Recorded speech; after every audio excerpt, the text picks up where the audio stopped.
Hello friends, welcome to my channel. मैं हूं मोनिका गुली और आपके लिए आज का नेक्स्ट क्विज लेके आई हूं। तो चलिए स्टार्ट करते हैं। हमेशा की तरह सभी को 5 सेकंड का टाइम मिलेगा। उतने में नीचे लाइव चैट में सभी को आंसर देना है। और न्यू स्टूडेंट्स के लिए बता रही हूँ, डेली ये टेस्ट रात को 10 बजे होता है। नीचे सभी स्टूडेंट्स लाइव चैट में आंसर्स देते हैं, तो आप भी चाहे तो इस टेस्ट को लाइव अटेंड कर सकते हैं और लाइव टेस्ट में आंसर दे सकते हैं। ओके, तो चलिए स्टार्ट करते हैं फर्स्ट क्वेश्चन से।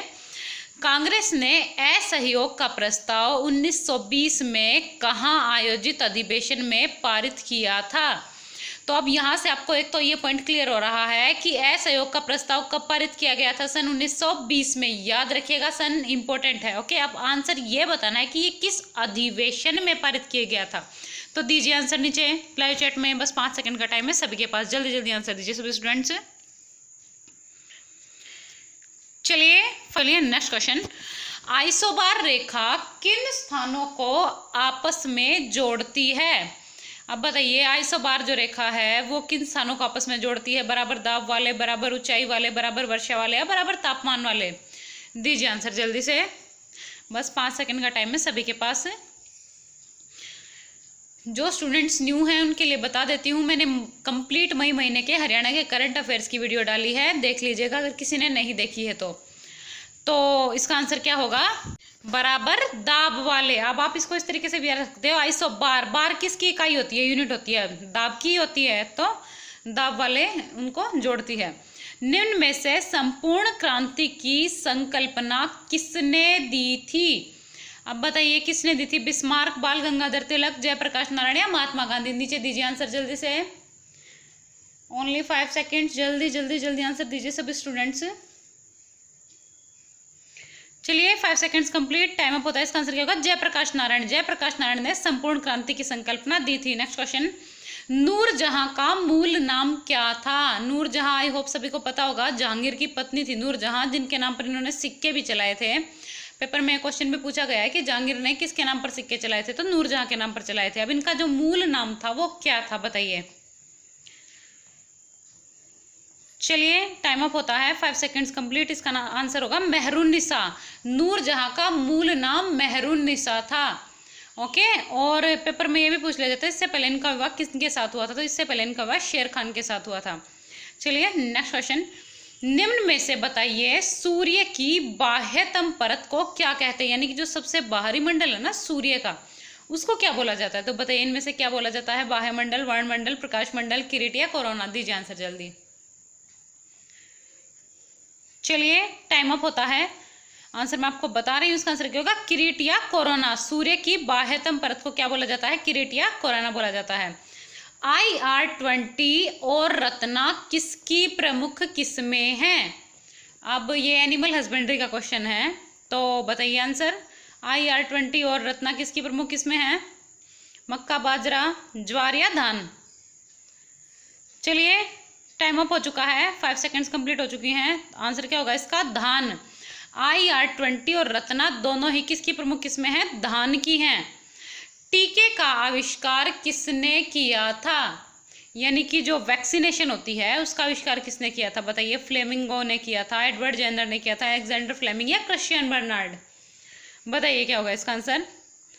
ओनली 5 सेकेंड्स, जल्दी जल्दी आंसर दीजिए। चलिए टाइम अप होता है। इसका आंसर क्या होगा? Edward Jenner. टीके का आविष्कार यानी कि जो वैक्सीनेशन है ना उसका आविष्कार एडवर्ड जेनर ने किया था। Very very important. जितने भी आविष्कार, इन्वेंशन है, ये सब आपको याद होने भी चाहिए। वैसे तो मैं आपको क्विज में हर 2-3 दिन में एक ना एक इन्वेंशन तो डाल ही देती हूँ, ठीक है, आपको याद हो ही जाएंगे, सो डोंट वरी। निम्न में से बताइए वेद शब्द का क्या अर्थ है? आपको पता है वेदों से रिलेटेड एक नए क्वेश्चन पेपर में पूछ ही लिया जाता है, तो इसलिए इंपॉर्टेंट होता है। हर टाइप के क्वेश्चन लर्न होने चाहिए आपको वेदों से रिलेटेड। तो वेद शब्द का अर्थ क्या है इनमें से? ज्ञान। ओके, वेद शब्द का अर्थ है ज्ञान। चलिए next question. State bank of India यानी कि SBI पहले किस नाम से जाना जाता था? तो बताइए स्टेट बैंक को पहले किस नाम से जाना जाता था? Cooperative bank of India, Canara bank, imperial bank of India या अवध बैंक? दीजिए आंसर जल्दी, आंसर दीजिए। टाइम अप होने वाला है। Time up. 5 seconds complete. तो इसका आंसर क्या होगा? Imperial bank of India. SBI यानी कि स्टेट बैंक ऑफ इंडिया को इंपीरियल बैंक ऑफ इंडिया के नाम से जाना जाता था। कौन अगस्त प्रस्ताव से संबंधित था? तो इनमें से कौन सा बताइए, अगस्त प्रस्ताव से कौन संबंधित था? Lord Macaulay, Lord Irwin, Lord Linlithgow या लॉर्ड कर्जन? चलिए टाइम अप हो चुका है, 5 सेकंड्स कंप्लीट। इसका आंसर क्या होगा? Lord Linlithgow. अगस्त प्रस्ताव से लॉर्ड लिनलिथगो संबंधित था। इरविन जो गांधी इरविन समझौता हुआ था उससे संबंधित था। लॉर्ड मैकाले अंग्रेजी शिक्षा पद्धति जो आई थी उससे संबंधित था। लॉर्ड कर्जन बंगाल विभाजन से संबंधित था। सभी जितने भी वायस राय वगैरह थे उनसे संबंधित सभी का पता होना चाहिए आपको, गवर्नर जनरल वगैरह की कौन सा किससे संबंधित था।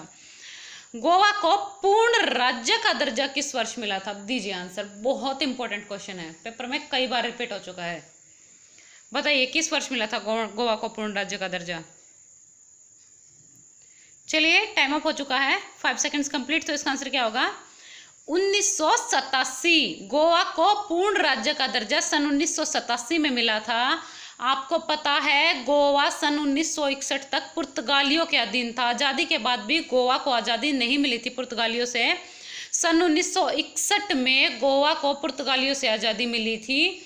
और यदि पूछा जाए गोवा को पूर्ण राज्य का दर्जा कब मिला था, तो 1987 में मिला था। और गोवा को आज़ादी कब मिली थी पुर्तगालियों से, तो 1961 में मिली थी। दोनों अलग अलग चीज़ें हैं, कंफ्यूज मत होइएगा।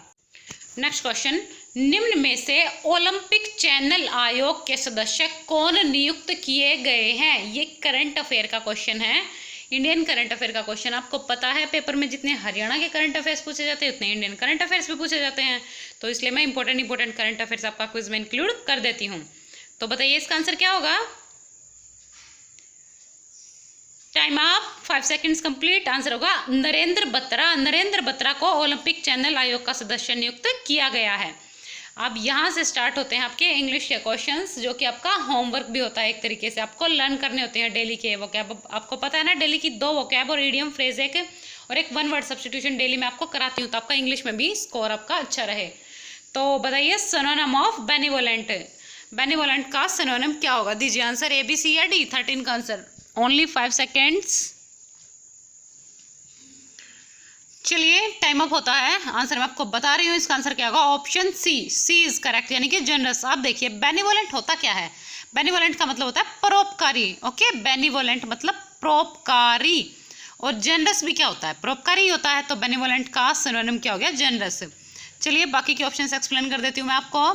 कोवर्ड, कोवर्ड क्या होता है? कायर। ओके, जो कायर हो उसे कोवर्ड बोलते हैं। ब्रेव, ब्रेव होता है बहादुर। और काइंड, काइंड जो हो अच्छे हृदय वाला जो होता है, यानी कि जिसको उदार भी बोल देते हैं, उसे बोलते हैं काइंड। चलिए नेक्स्ट क्वेश्चन, एंटोनिम ऑफ कर्ब। अब कर्ब का एंटोनिम बताना है, बताइए क्या होगा इसका एंटोनिम? रेड्यूस, रेगुलेट, प्रमोट या इंटेंसिफाई? दीजिए कमेंट बॉक्स में नीचे आंसर लाइव चैट में। देखिए जो स्टूडेंट्स ऑफलाइन वीडियो देखते हैं, मैं फिर बता रही हूँ, डेली रात को 10 बजे टेस्ट होता है। आप चाहे तो अटेंड कर सकते हैं लाइव चैट में, और साथ साथ डाउट भी पूछ सकते हैं मुझसे अपने। ओके, तो चलिए आंसर मैं आपको बता रही हूँ, 5 सेकंड्स मिल ही चुकी हैं। तो इसका आंसर क्या होगा? D, option D is correct, यानी कि इंटेंसिफाई। कर्ब का एंटोनिम क्या है? इंटेंसिफाई। अब देखिए कर्ब क्या होता है? नियंत्रित करना।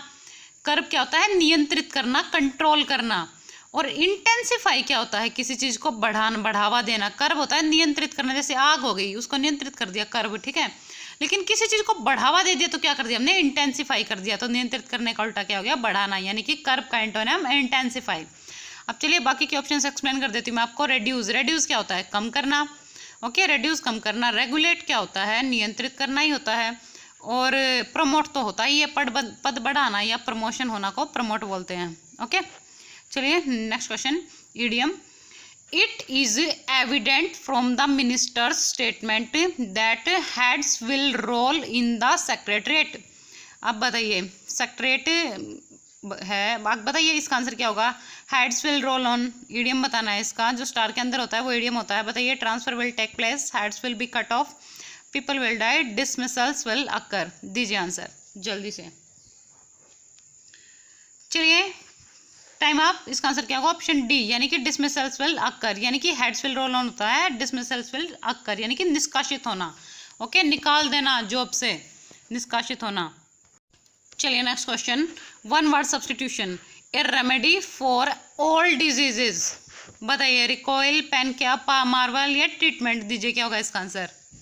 Only 5 seconds. वैसे जब मैं आपको इंपॉर्टेंट फैक्ट्स बताती हूँ इंग्लिश के, जब एक्स्ट्रा पॉइंट्स क्लियर करती हूँ तो मैं इसका आंसर आपको बता चुकी हूँ, एक्सप्लेन कर चुकी हूँ। डेली की डेली जो ये 4 वर्ड्स ये वोकैब कर रहा होगा, जो मैं इंग्लिश की करा रही हूँ, तो वो इसका आंसर बहुत ईजिली दे पाएगा। दीजिए आंसर। चलिए टाइम अप होता है, 5 सेकंड्स कंप्लीट। तो इसका आंसर क्या होगा? Option B is correct. Okay, a remedy for all diseases क्या होता है? सभी बीमारियों का इलाज। और पेन के भी क्या होता है? रामबाण इलाज, यानी कि सभी बीमारियों का एक ही इलाज। तो रेमेडी फॉर ऑल डिजीज क्या हो गया? पेन के। आप देखिए बाकी के ऑप्शन एक्सप्लेन कर देती हूँ मैं आपको। रिकॉइल, रिकॉइल क्या होता है? झटके से पीछे आना, यानी कि एकदम से पीछे आना को बोलते हैं रिकॉइल। ओके, आपने देखा भी होगा कोयल वगैरह हाथ में लेके खींच वगैरह के वो एकदम से पीछे आती है ना। मार्वल, मार्वल क्या होता है? आश्चर्यचकित होना। ओके, मार्वल आश्चर्यचकित होना। ट्रीटमेंट का सबको पता ही है, इलाज होता है किसी चीज़ का, ट्रीटमेंट करना इलाज करना एक ही बात है। चलिए नेक्स्ट क्वेश्चन हिंदी का है। निम्न में कौन सा वाक्य है? मैंने एक व्यक्ति को देखा और वह बहुत दुबला पतला था। बताइए अब इसमें कौन सा वाक्य है? संयुक्त है, मिश्र है, सरल है, या इनमें से कोई नहीं? दीजिए आंसर नीचे, जल्दी टाइम अप होने वाला है। चलिए 5 सेकंड्स कंप्लीट, टाइम अप होता है। इसका आंसर क्या होगा?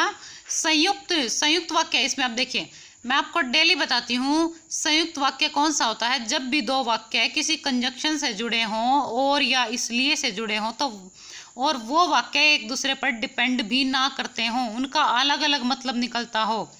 ठीक है, अब देखिए मैंने एक व्यक्ति को देखा, इसका अलग मतलब निकल रहा है ना कि किसी व्यक्ति को देखा। वह बहुत दुबला पतला था, यानी कि वह बहुत ज्यादा पतला था, इसका मतलब भी निकल रहा है। दोनों का अलग अलग मतलब निकल रहा है ना, कोई सा किसी पे डिपेंड नहीं है ना, तो इसका मतलब ये संयुक्त वाक्य। और वैसे भी मैंने आपको पहचान बताई रखी है कि जब भी कहीं पर और या इसलिए आ जाए तो वो भी क्या होता है? संयुक्त वाक्य ही होता है। तो जैसे जिसको याद रखना हो वैसे रख सकता है। वैसे मैं आपके अब हिंदी की क्लासेस स्टार्ट करने ही वाली हूँ। आई थिंक 10 तारीख के आसपास आपकी क्लासेस स्टार्ट हो जाएंगी, स्पेशल क्लासेस हिंदी की। ब्रह्म ऋषि में कौन सी संधि है? अब मैं आपको 3-4 दिन से प्रैक्टिस करा रही हूँ इस टाइप के वर्ड्स की। जो स्टूडेंट डेली क्विज अटेंड कर रहा है ना ध्यान से, उसको इसका आंसर ठीक देना ही चाहिए। बताइए कौन सी संधि है इसमें? दीर्घ है, गुण है, वृद्धि है, या यण संधि है? दीजिए आंसर, जल्दी आंसर दीजिए। चलिए टाइम अप होता है। इसका आंसर क्या होगा? गुण, गुण संधि है ब्रह्म ऋषि में। मैं कितने दिनों से आपको बता रही हूँ, राज ऋषि, सप्तऋषि, ओके, ब्रह्म ऋषि, जो इस टाइप के जितने भी शब्द है जिसमें ऊपर रह चढ़ता है और छोटी की मात्रा आती है स पे, उसमें हमेशा कौन सी संधि होती है? गुण संधि। एक तो ए या ओ की मात्रा जाए तब गुण संधि, और एक ये रह चढ़ जाए इस तरीके से छोटी की मात्रा पे, तब भी क्या होती है? गुण संधि होती है। आपको ये तीनों पहचान याद रखनी चाहिए। ओके, गरुड़ वाहन में कौन सा समास है? अब बताइए गरुड़ वाहन में कौन सा समास है? कर्मधारय है, द्विगु है, द्वंद्व है, या बहुब्रीहि है? दीजिए आंसर जल्दी से कमेंट बॉक्स में नीचे लाइव चैट में। देखिए जो स्टूडेंट्स लाइव वीडियो नहीं देख पाते हैं 10 बजे, वो बाद में ऑफलाइन में अपना स्कोर टाइप करके जाया कीजिए। ठीक है, अपना टेस्ट अटेम्प्ट किया कीजिए और खुद सेल्फ एनालिसिस किया कीजिए अपना कि आपका स्कोर कितना है।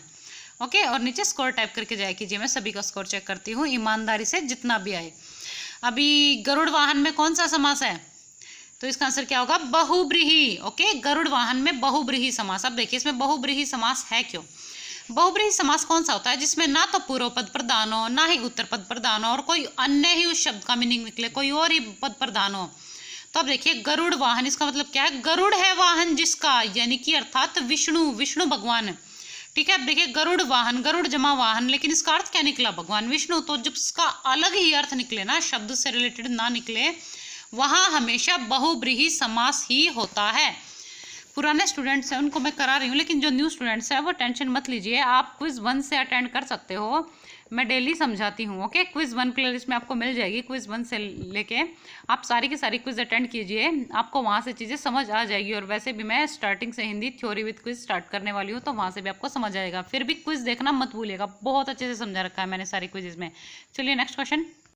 धन्य मैं पिता निरर्थक था में कौन सा अलंकार है? अब बताइए इसमें कौन सा अलंकार है? सोच समझ के आंसर दीजिएगा सभी स्टूडेंट्स। मुझे पता है अलंकार आप सबके लिए थोड़े न्यू हैं, कोई बात नहीं, हो जाएंगे। डेली के डेली अगर आप प्रैक्टिस करते रहोगे तो डेली क्विज में मैं आपको पता है एक अलंकार डाल ही रही हूँ, तो सारे के सारे अच्छे से हो जाएंगे। तो फिलहाल टाइम अप हो चुका है। आंसर क्या होगा इसका? श्लेष। ओके, श्लेष अलंकार है इसमें। आप देखिए श्लेष अलंकार मैंने आपको बता रखा है, जब एक ही शब्द से दो अर्थ चिपके हुए हों, यानी कि एक ही शब्द के दो अर्थ निकले, वहां पर हमेशा कौन सा अलंकार होता है? श्लेष अलंकार होता है। अब देखिए धन्य मैं पिता निरर्थक था। अब देखिए इसमें जो निरर्थक शब्द है ना, इसके दो अर्थ निकल रहे हैं।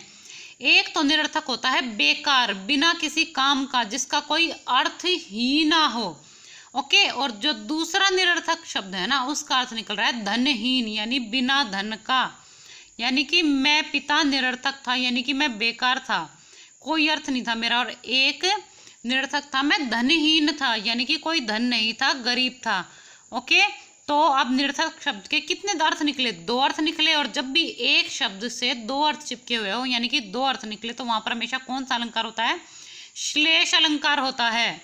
चलिए आज का प्रश्न आपके लिए, ये अब क्वेश्चन आपके लिए है। आप सभी को इसका आंसर कमेंट बॉक्स में देना है। क्वेश्चन मैं आपसे वही पूछूंगी जो मैं करा चुकी होंगी, क्योंकि मुझे यही चेक करने के लिए मैं देखती हूँ कि आप सब कितना ध्यान से देखते हैं। ठीक है, तो ये मैं आपको करा चुकी हूँ। अब बताइए सिनोनिम ऑफ ऑगरी, इसका आंसर आपको लाइव चैट में नहीं देना है, बाद में ऑफलाइन कमेंट में देके जाना है, क्योंकि मुझे चेक करना है किस किस ने ठीक दिया है। ओके, और जो पहले वाली क्विज का आंसर होगा वो मैं नीचे कमेंट बॉक्स में पिन कर देती हूँ। ओके, तो कमेंट बॉक्स में पिन कर दूंगी जो पहली वाली क्विज का आंसर होगा, तो आप वहां से चेक कर सकते हो। तो फिलहाल इसका आंसर दीजिए मुझे ऑफलाइन में सिनोनिम ऑफ ऑगरी। बताइए क्या होगा इसका आंसर? ए, बी, सी या डी। तो आज का हमारा इंपॉर्टेंट क्विज समाप्त होता है। ऑफलाइन में आप आंसर दे दीजिएगा और सभी स्टूडेंट्स अब जल्दी से अपना स्कोर टाइप कर दीजिए। चलिए जल्दी जल्दी जल्दी सभी स्टूडेंट स्कोर टाइप कर दीजिए, और जिसने स्कोर टाइप कर दिया है वो वीडियो को लाइक कर दीजिए। ओके, वीडियो को लाइक कर दीजिए जिसने स्कोर टाइप कर दिया है। और जो स्टूडेंट्स न्यू हैं चैनल को सब्सक्राइब कर लीजिए, और सब्सक्राइब करने के साथ साथ बेल आइकन भी ज़रूर दबा लीजिएगा, वरना आपको डेली क्विज की नोटिफिकेशन नहीं मिल पाएगी। ओके, और बेल आइकन में भी 3 ऑप्शन मिलेंगे आपको, उसमें ऑल पर क्लिक करना है। ओके, ऑल पर क्लिक करना है। अगर ऑल पर क्लिक नहीं करोगे तो किसी वीडियो की नोटिफिकेशन मिल जाएगी आपको, कभी नहीं मिलेगी। तो ऑल पर क्लिक कर देना। तो जितना हो सके please like, share and subscribe. और आई होप कल की आपने जो मई महीने के मैंने हरियाणा के करंट अफेयर्स की वीडियो डाली है सभी ने देख ली होगी, और अपने अपने 5 फ्रेंड्स में अपने शेयर भी कर दी होगी। ओके, तो मैंने आपको बोला था कल सबको कि जो मई महीने की हरियाणा की करंट अफेयर्स है सभी को अपने अपने फ्रेंड्स में शेयर करनी है, अपने फेसबुक ग्रुप में भी शेयर करनी है। ओके, तो आज का हमारा इंपॉर्टेंट क्विज यहीं पर समाप्त होता है। वीडियो को लाइक कर दीजिएगा, शेयर कर दीजिएगा, चैनल को सब्सक्राइब कर लीजिएगा और बेल आइकन ज़रूर दबा लीजिएगा। और जिसने पुराने क्विज नहीं देखे हैं, न्यू स्टूडेंट्स के लिए बता रही हूँ, प्लेलिस्ट में जाकर क्विज देख लीजिएगा। एनिमल हस्बेंड्री के भी और हरियाणा जीके की भी मैं पुराने साल जो पेपर में क्वेश्चंस आए हुए हैं उनकी वीडियोज़ भी मैंने डाल रखी हैं। तो प्लेलिस्ट में जाकर एनिमल हस्बेंड्री की और हरियाणा जीके की वीडियोज़ भी देखना मत भूलिएगा, और साथ ही मई महीने के करंट अफेयर्स भी। और कमेंट बॉक्स में ज़रूर बताइएगा कि वीडियो आपको कैसी लगती है, और कोई सुझाव हो, सजेशन हो वीडियो से रिलेटेड तो बता सकते हैं मुझे आप, मैं आपकी सहूलियत के अकॉर्डिंग चेंज कर दूंगी। Okay, bye bye and good night to all of you.